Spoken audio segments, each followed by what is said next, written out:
Basement क्यों बनवाई जाती है और बेसमेंट बनवाने के मकासद क्या होते हैं, ये जानना है तो आप हमारे चैनल को सब्सक्राइब कर लीजिए, साथ ही बेल नोटिफिकेशन को क्लिक कीजिए। अस्सलामुअलैकुम, बहरिया इनसाइड यूट्यूब चैनल के साथ मैं हूं आपकी मेज़बान सुमेरा कुरैशी।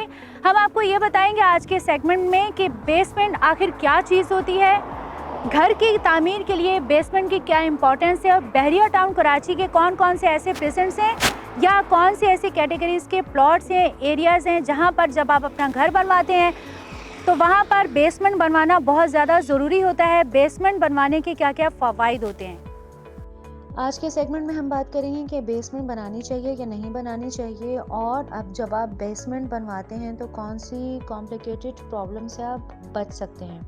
देखिए, बेसमेंट बनवाने के लिए जो फ़ैसला होता है वो फ़ैसला डिपेंड करता है कि आपका प्लॉट कैसा है। अब ये भी डिपेंड करता है कि आपने कौन से कैटेगरी का प्लॉट चूज़ किया है, 125 गज का लिया है, 250 का लिया है या 500 गज का लिया है। अब सबसे पहले चलें हम ये बात कर लेते हैं कि बेसमेंट की बेनिफिट्स क्या होते हैं।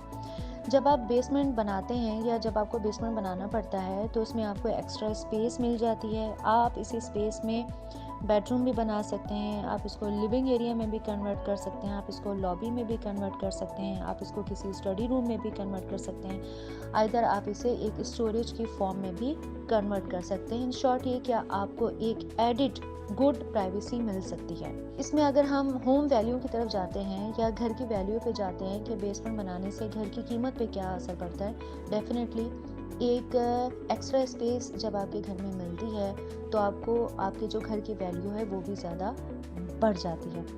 अगर वो ज़्यादा बढ़ जाती है तो इसका मतलब है इसका जो रीसेल है वो भी बहुत ज़्यादा तेज़ी पे जाता है। अगर आप बेसमेंट की परमिशन लेते हैं और अगर आपको बेसमेंट की परमिशन मिल जाती है तो फिर ये आपको ग्राउंड प्लस 3 की फॉर्म में आप बना सकते हैं। लाइक बेसमेंट, देन आप बनाएंगे ग्राउंड फ्लोर, देन आप बनाते हैं फर्स्ट फ्लोर। डिपेंड करता है आपकी कैटेगरी कौन सी है। अब हम थोड़ी सी बात कर लेते हैं कि बेसमेंट क्राइटेरिया जो बहरिया में है वो कौन सा है। आप रेजिडेंशियल प्लॉट्स में 500, 1000, 2000 गज में बेसमेंट आपको बहरिया बनाने की परमिशन देता है, और इसके साथ साथ तमाम किस्म के कमर्शियल प्लॉट्स में आप बेसमेंट बना सकते हैं। अगर हम 250 और 125 स्क्वायर यार्ड के प्लॉट की बात करें तो बहरिया आपको अलाउ नहीं करेगा, आपको परमिशन नहीं देगा अगर इसकी एक्सकवेशन जो है वो 4 से 5 फीट से ज़्यादा हो जाती है। और अगर हम बात करें कि अगर एक्सकवेशन जो है वो 8 से 10 फीट होती है या अगर इससे अबव जाती है, देन बहरिया आपको बेसमेंट अलाउ कर देता है, आपको परमिशन दे देता है, आपको इजाज़त दे देता है 250 स्क्वायर यार्ड के प्लॉट में या फिर 125 स्क्वायर यार्ड के प्लॉट में। साथ में आपको ये भी देखना है कि आपका प्लॉट कॉस्टली है या नहीं है। आपको ये देखना है कि आपका प्लॉट छोटा है। छोटे प्लॉट में पर मरला रेट ज़्यादा होता है, और अगर हम बात करें, लोग ज़्यादातर मरले की भी बात करते हैं, तो 125 गज का जो प्लॉट होता है वो 5 मरले के इक्वल होता है।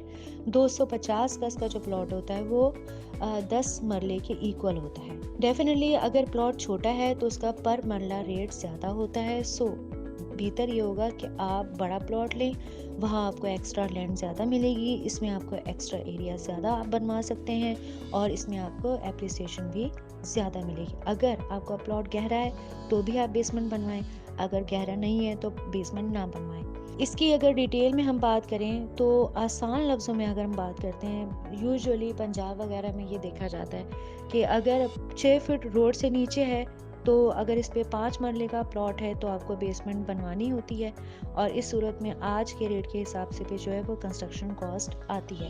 लेकिन यहाँ पर जो हमने आपको एक्सकवेशन का बताया है सिनेरियो कंडीशन, उस हिसाब से फिर आप बेसमेंट बनवाते हैं। जितना प्लॉट देखिए डेप्थ में होता है उतने ज़्यादा इसके एक्सपेंसेस जो हैं वो ज़्यादा होते हैं। बेसमेंट बनाने के लिए अगर आपको नीड है तो आप बनाएं, नीड नहीं है तो पैसे बिल्कुल भी इसको वेस्ट ना करें। ख़ास तौर पर आप अपने घर की कुछ पुरानी चीज़ें अगर सेव करना चाहते हैं और बनाना चाहते हैं, बहुत सारे लोग फैमिली की तरफ से प्रेशर होता है कि हमें बेसमेंट की नीड है, तो फिर आप बना सकते हैं।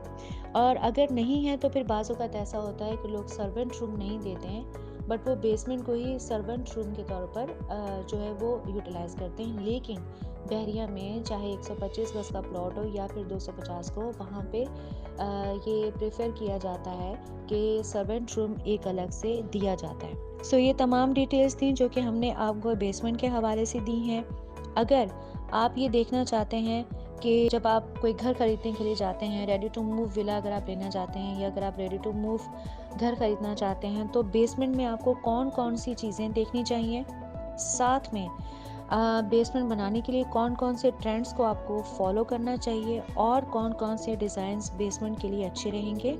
अगर आप इन तमाम बातों पे डिस्कस करना चाहते हैं तो या फिर बेसमेंट बनवाने पे कितनी कंस्ट्रक्शन कॉस्ट आती है एज़ पर मार्केट, उस हवाले से अगर आप डिटेल लेना चाहते हैं तो वीडियो में दिए गए कॉन्टैक्ट नंबर पर रब्ता कर सकते हैं। जी, आज के सेगमेंट से डेफिनेटली अब आपको अंदाज़ा हो गया होगा, बल्कि आप ही लोग हमसे बहस करते हैं कि हम इस एरिया में बेसमेंट नहीं बनवाना चाह रहे या बेसमेंट हमें इस तरह की नहीं चाहिए, इस तरह की चाहिए। बेसमेंट को हम यूटिलाइज़ करेंगे, अगर हम बेसमेंट बनवाएंगे तो डेफिनेटली फिर हमें उसे यूटिलाइज़ भी करना पड़ेगा। आज के सेगमेंट से डेफिनेटली अब आप हमसे बहस नहीं करेंगे और बेसमेंट बनवाने पे जोर देंगे। अगर आप किसी ऐसे प्रेजेंट्स में घर ले चुके हैं, प्लॉट ले चुके हैं जहाँ पर बेसमेंट बनवाना ज़रूरी है, तो डेफिनेटली अब आप आंख बंद करके बेसमेंट बनवाएंगे। कंस्ट्रक्शन करवाने के लिए 12, 24 और 36 महीने क्यों ज़रूरी होते हैं, आप हमारे नेक्स्ट सेगमेंट में देखेंगे। बुकिंग करवाने के लिए, कंस्ट्रक्शन के लिए वीडियो में दिए गए कॉन्टैक्ट नंबर पर रब्ता कीजिए।